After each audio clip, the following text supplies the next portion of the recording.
Okay. Wait, we got somebody to talk to? Okay.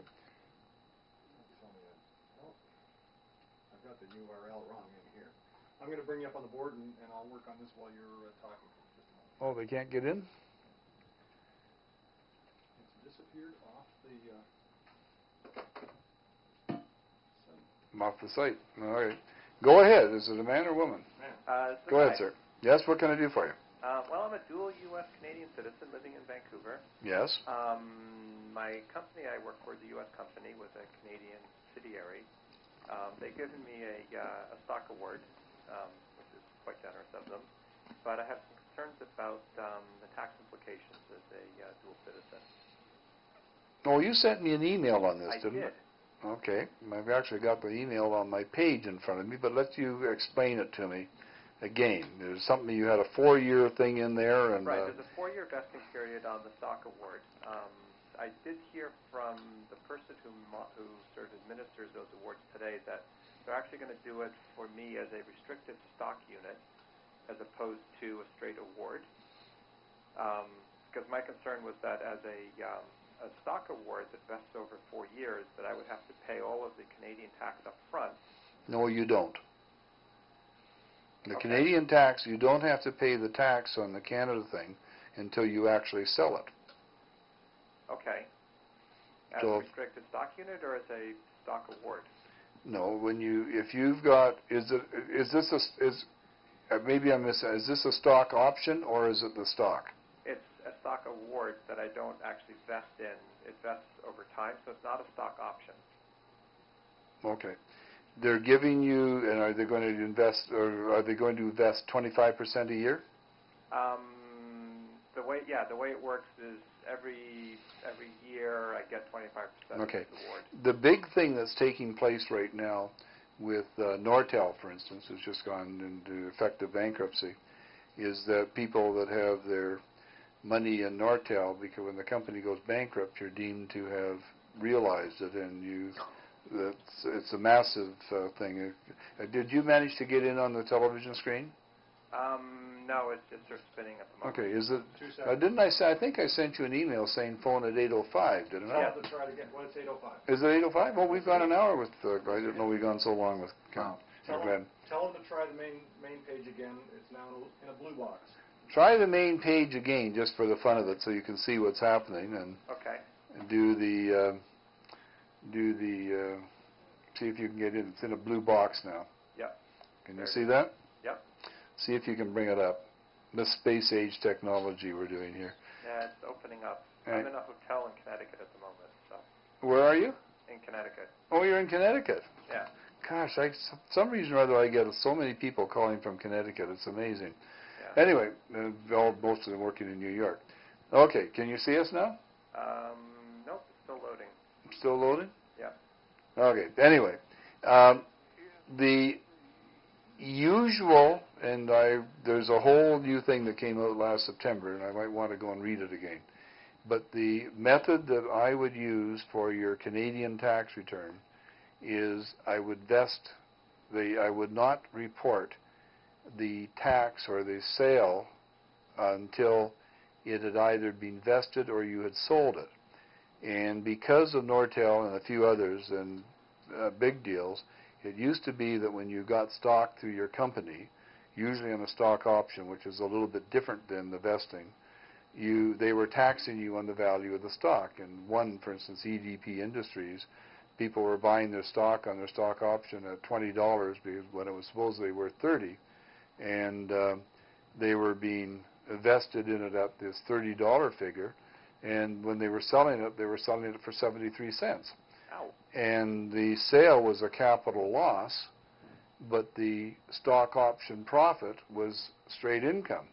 And you couldn't deduct this capital loss against even the straight income. So people that were, when the company was collapsing, and by the way, that was one of Jimmy Patterson's companies, just for the record that you won't understand, might not follow, it was just a big embarrassment because the managers were being told, don't you sell your stock, it'll start a run on the thing and destroy our company, as it were.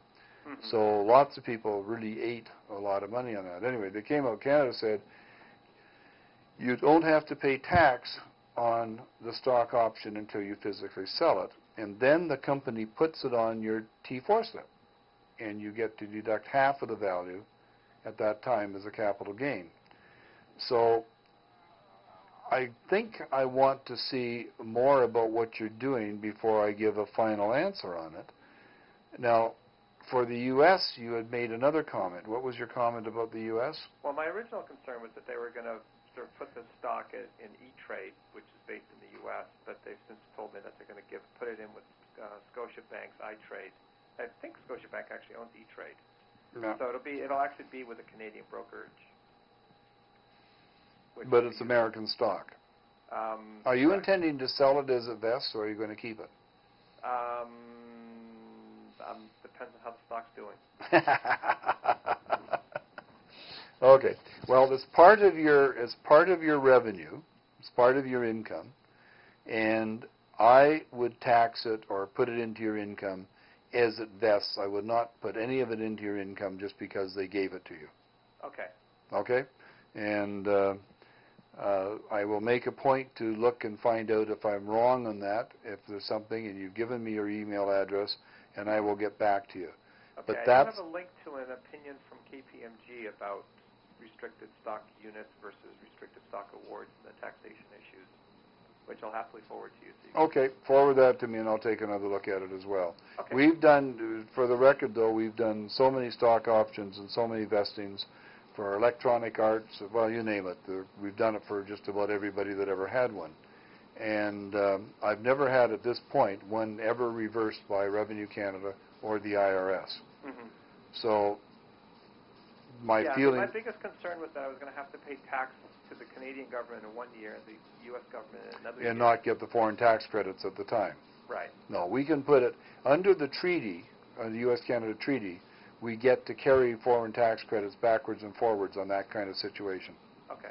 Okay? So that's the other better part about it. Okay. And thanks for the phone call. I appreciate that. I appreciate that, and I feel a lot more at ease about this gift that they gave Yeah, me. don't worry. It's not going to kill you, and just hope that the company that the stock is for stays up. Because I have so many horror stories, and I'm going to make one more piece of advice on this because it involves everything from Nordfeld and NDEDP and Electronic Arts and Ballard, and how many more can we do, Richard? There's a real problem, and I had an old friend named Bernie Evers who was the founder of WorldCom and is serving a 25-year jail sentence right now for what was the biggest stock market crash in the United States until the last October meltdown. And everybody in WorldCom, everybody in Enron, lost their shirt because the employees of the company kept so much of their IRAs and their RRSPs and so on in the stock of the company that they worked for. Your job is in that company, and you can own a little bit and keep a little bit because of you really think it's a good stock. But nobody should have most of their portfolio or even a large percentage of their portfolio in the stock of the company they work for, unless you're the entrepreneur founder of the company. Yeah. My philosophy is if the company goes belly up in that situation, you've lost both your job and your That's savings. exactly right. And I could name easily 1,000 people that have lost everything because they did that. Yeah. Okay. We've got another friend, Daryl, remember? He had $15,000 worth of stock one day and $15 worth of stock another day. And Richard, who you've just been talking to, can I talk about that without, because the man you're talking to, sir, was the first person with his partner Stuart Lynn to provide internet services in Canada. Ah. Okay, and he's doing this, putting this thing together in my living room. And Richard, you've managed to sell out 2 high-tech companies. The house has been paid off twice. For stock that the companies went bankrupt or closed down, or this and $25 stock went down to 73 cents for 75 cents in the 75. in the Is your iStar, is your mic on? And my mic is on. Yeah.